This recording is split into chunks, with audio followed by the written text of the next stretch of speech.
Southern boundary, Kingsland Boulevard between Highway 99 and South Mason Road. Eastern boundary, Mason Road, north and south portions from Kingsland Boulevard north to Mason Creek. Northern boundary, Mason Creek between Highway 99 and North Mason Road. Western boundary, Highway 99 between Kingsland Boulevard and Mason Creek, with a small section to the northwest of I-10 and 99 intersections between Colonial Parkway and Mercantile Parkway, extending westward to 23623 Colonial Parkway. So those symptoms are any eye irritation, nose and throat irritation, shortness of breath, beginning to have headaches. If you are experiencing any of those symptoms, please do seek your nearest emergency center to be triaged. And again, as this progresses, we certainly will keep everyone up to date. We do not have a time at this time of how long the shelter in place is going to be. This is again to make sure that we are keeping the residents safe, and so we will follow up and certainly lift the shelter in place as soon as we can.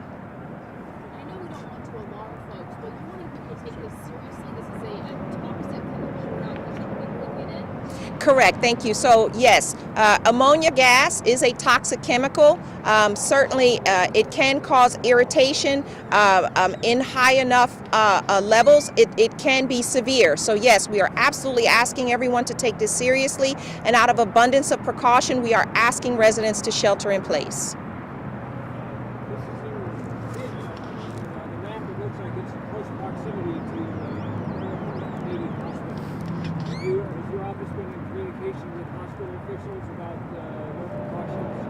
Absolutely, we have. So the unified team works together to make sure that all appropriate officials and stakeholders, and certainly our health system partners, are notified of any issues that may be arising. So yes, they are aware. Are they like, are they kind of stopping from people from coming into the hospital? Do you have any knowledge about that? I don't have any direct knowledge, but they are currently not in the zone in which we are asking that residents shelter in place. As far as I am aware, they are continuing normal operations. If things should change, we certainly will advise.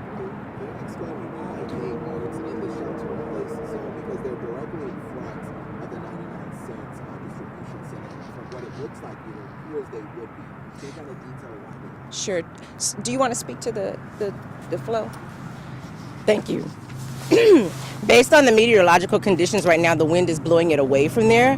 We may be experiencing a shift in wind in the near future, and so we're going to keep monitoring that, and we'll let you know any updates that we need to know about those areas. Also, I forgot to mention that there is a map on Harris County Pollution Control's website that can give you information about the readings. Excuse me, the readings in your area if you're concerned. That is Harris County Pollution Control Services, and you can go to pollutioncontrol.com.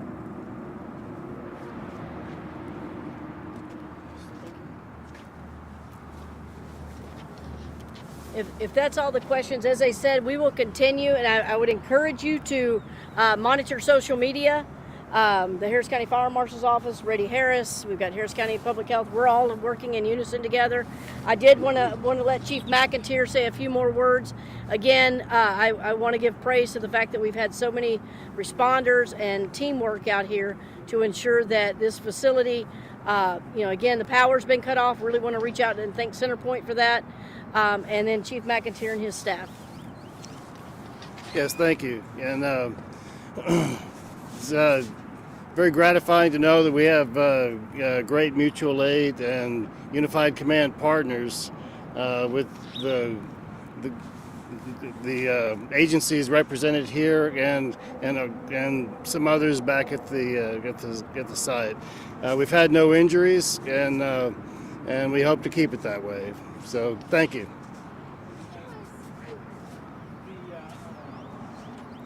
At this point, the kind of opportunity to stop the leak seems to be to let it run its course. Is that what you're getting from you? Attempting to go in there and actually shut something down? Is that what you're trying to avoid having to do? Well, it's not really safe right now to put people inside, but we are working on some other contingency plans to try to offload or minimize the effects of the agent. But obviously, there's a huge safety concern for first responders at this point. There- Might be, let's say, natural gas or something else that might be a more direct approach. Would that be correct? That other substances might allow a more flexible Well, the flammability danger and the respiratory effects, of being in close proximity to a large leak like that are the danger. So can you tell us if crews are just kind of standing back, holding off, and presumably you mentioned that there are 24,000 pounds possibly of this gas. Are we just gonna, to his point there, let it just all out? Well, So our Harris Yeah. County Hazmat team is. I'm so sorry. The Harris County Hazmat team is working directly with Right. Chief McAteer's group.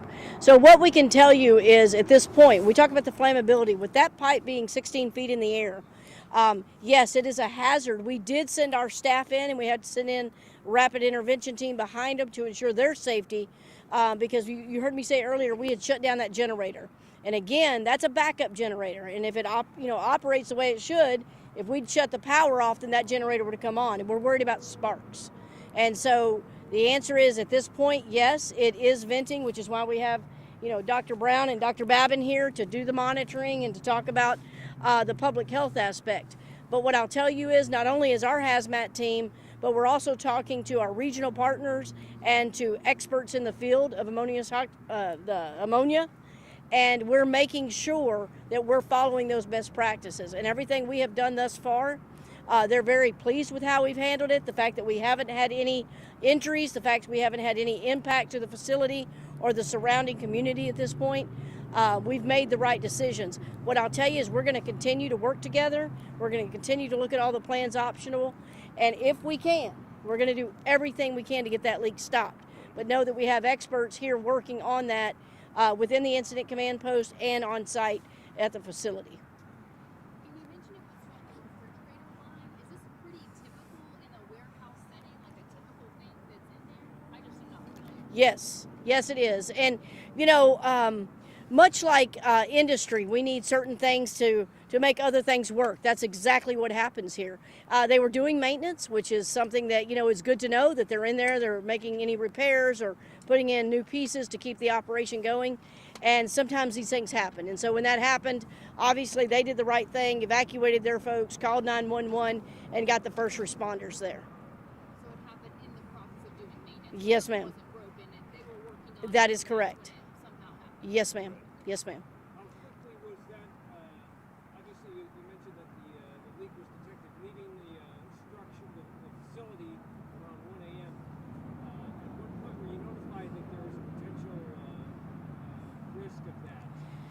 So, and I can let Dr. Babin or Dr. Brown talk about that, but you heard her say it, talking about the weather aspect, right? So initially it was a lot cooler, so we weren't seeing much movement. And as we started seeing what we call the plume, and we started talking to Dr. Brown and Dr. Babin about it, showing them the models of what we anticipated was going to happen as the sun came out, and around 10 a.m. we expect to see a wind shift. That's when those decisions were made. Originally, we were just seeing it hover down, and it wasn't an issue. So again, I think our goal is to be as proactive as we can and get this information out as quick as we can, based on what we're reading within the weather. So I tell you, I think we're going to go ahead and close it up, because we really do need to get back and have some of these discussions. But I do want to thank y'all for getting the messaging out. And if you have any questions specific for anybody, feel free to reach out. And again, if you need any additional numbers, they gave some great numbers and websites, and we want to make sure we're getting you that information. Thank y'all so much.